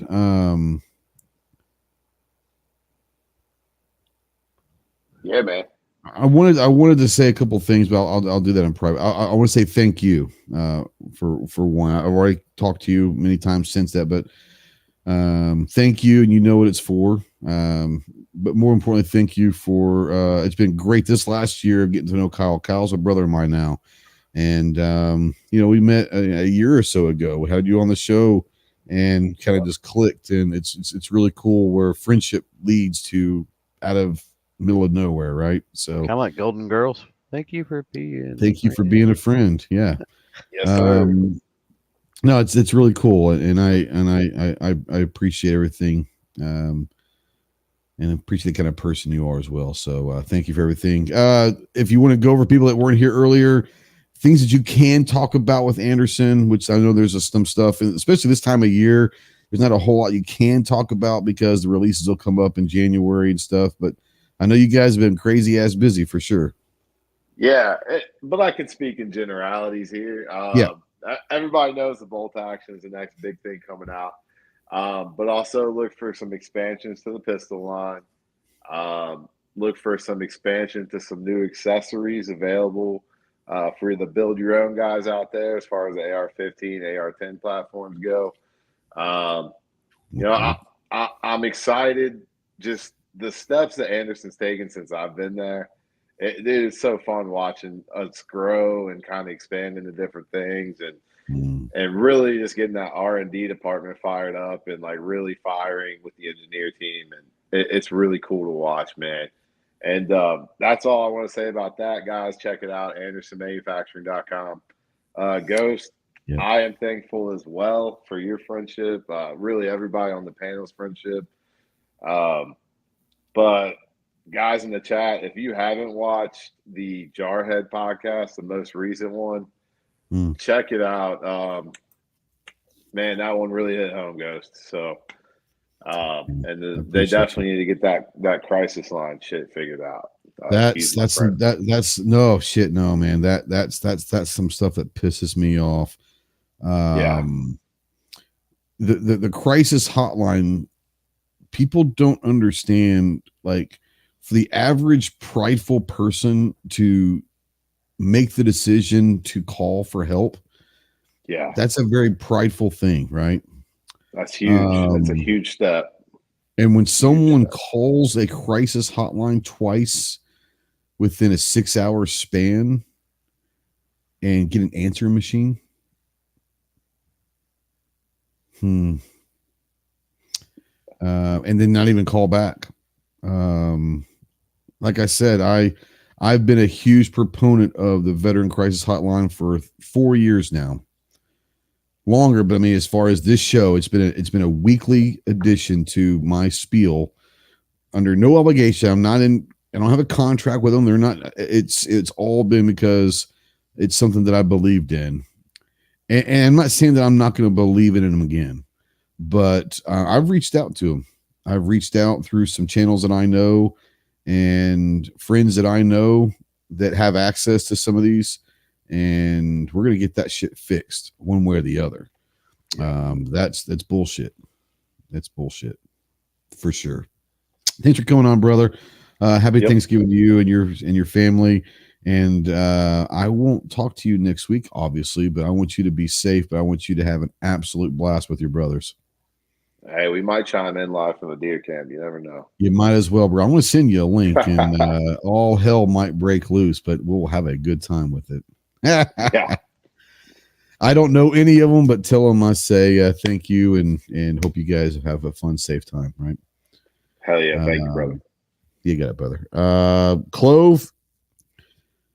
What? I am not thankful for you whatsoever. You too, man. Do you understand how hard it is being your friend? Like, it's about as hard as it is being your. To be quite honest with you, I sit here for an hour and 40 freaking minutes, and it do nothing but just take insults from you because I don't know. You hadn't had enough of you grape crayons today. I don't know what. I don't know. I don't know what it is. So, some days are just like that, brother. And you make being your friend difficult sometimes, but you take a lot of my bullshit too, so it's all good. No, I love you, brother, and thank you for all that you do. If you were going to do anything, like now that the podcast is over with, are you doing anything, or are you just kind of sitting around your pajamas all day? I'm filming stuff for Amazon pretty regularly. You're right. Even at Airbnbs, man, I'm trying to get on track. So I did secure a sponsor, Infinite Defense, the Infinity targets. Yeah, sure. For the 75. I thought you said impudent. I was like, impudent, damn, I don't know if I want the. I don't think I'd want that target. Impotent defense, but isn't a very good defense. Well, impotent defense, isn't that called Viagra? So you got a sponsor with Viagra? That's awesome. That would be awesome. I'd be okay Rock with that. on, Trey. I would be okay with that. Oh shit! Sykes says you go to SHOT Show Ghost every year, brother. Every year. Best week of the year. It's definitely my favorite week of the year. Yeah. Chris is up there nodding. He knows what to. Now Kyle's over there cussing because Kyle's like, I fucking hate SHOT Show. If you're on the industry side of it, SHOT Show's a whole different experience, bro. Yeah. I swear to you guys, I'm excited still. Everybody said my second year I wouldn't be, but dude, I'm pumped. I'm pumped. It's what you make of it, man. And is it long, hard hours for everybody? Yep. It is, yeah. Clover and I, part of the beauty. That's right. Clover and I were fortunate enough to see some of the industry side of setting up and some of the crap that they go through for range day and for the booth and all that.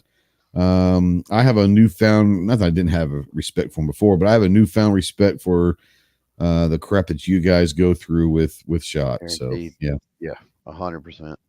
Yeah. Yep. G23 says if the money's right, Clover will show you that. This is true. She'll you know that the money's right. It'll also show it if the money was right all too. About the money. 23 is all about the money. 24 is going to be all about more money. That's right. More money. Sykes says he's going to be at SHOT. That'd be kind of cool. So we'll reach out, man. We're around. You got to find us and keep up. But yeah, we're around. You do.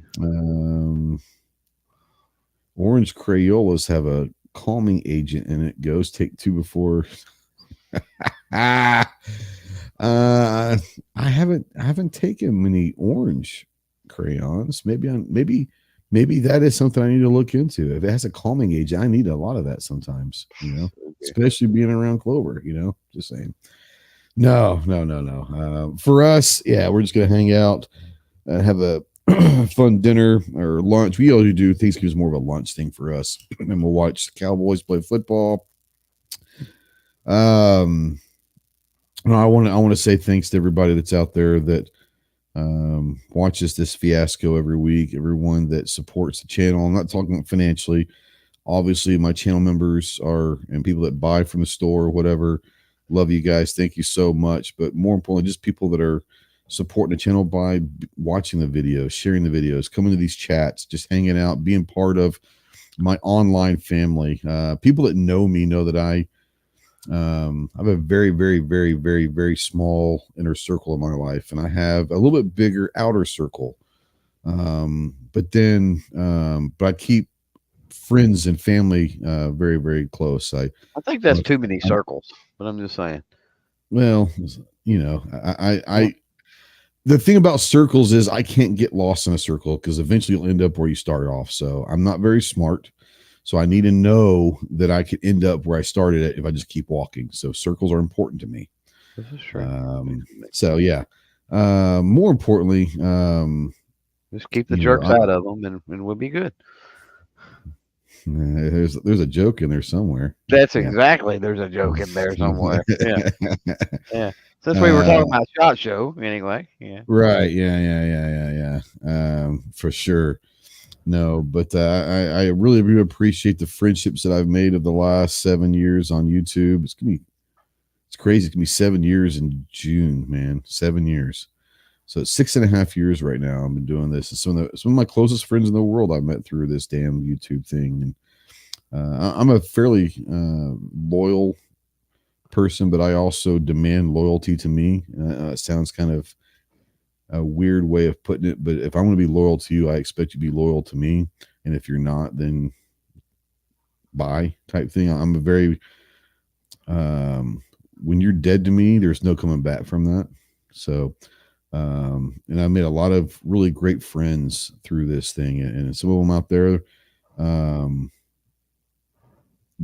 are Clover Tack. As much as I hate the dude, and as much as literally we do not agree on 98% of our lives. That's not true. No, it's not true. It's not true. We disagree on about. We disagree on about 10% of our lives, and that's more gun shit than anything. Yeah. But no, we actually agree on most of it. But no, it's really cool meeting people like Kyle and Chris and Chase and Snob and all these people out there, Gary, people that I've met in person. It's kind of a cool thing. So I want to say thank you to everyone that I've gotten to meet in person. Can't forget Drunk Gary is amazing. That's an amazing person right there. Yeah. Sober Gary's a little bit of a just kidding. No. But Drunk Gary, I'll party with. But no, it's been great knowing and meeting all these people and people that I haven't met out there.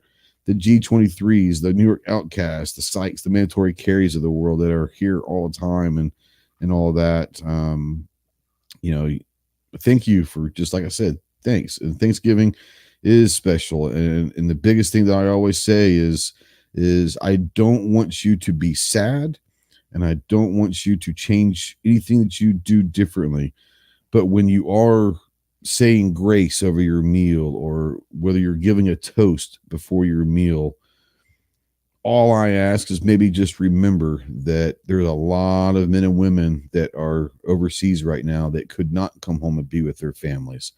Not a big deal, because you know what? We raised our right hand and we knew what we were doing when we left. That said, just remember them. Say thanks to them. Thank you for allowing us to be free, and thank you for allowing us to have our family gathering when you can't be around your family. Once again, not trying to make it a sad thing, not trying to make it anything else. I was there. I've been gone for Thanksgivings and Christmases and birthdays and 4th of Julys and all that.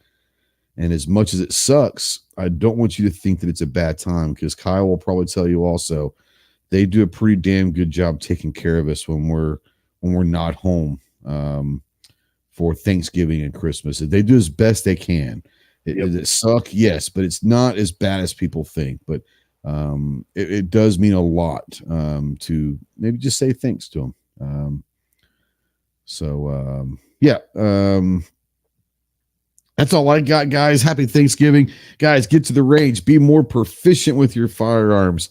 Stay in tune with the local, state, and federal 2A legislation. Make sure that your elected representatives are doing their jobs. If not, guess what? 2024 is an election year. Let's get their asses out there and find someone that will take care of what you want them to take care of. More importantly, guys, enjoy your freedoms of being an American, one of which is to keep and bear arms. More importantly, hug your kids. Tell them you love them. Tell a friend that you love them, especially if you're a brute, dude, I'm an alpha wolf kind of guy. I have a very big ego. I have a lot of pride. I love these guys, and I have no problem saying that I love them. Don't ever let a moment go by to tell your family or friends that you love them, because you may not get another opportunity to do that. So tell your kids, tell your friends, tell your family that you love them. Have fun being around. Holy cow. There you go. Gives her Gary $10 for the troops. Appreciate you. Love you too, Gary. Yeah, don't be afraid to tell this time of year, man. This time of year, tell your friends and family that you love them. And don't be afraid to tell someone that you love them, because you know what? That might be the thing that keeps them going, and you might not have an opportunity to do it again. Guys, we'll see you soon. Happy Thanksgiving. We'll see you next week. Semper Fi.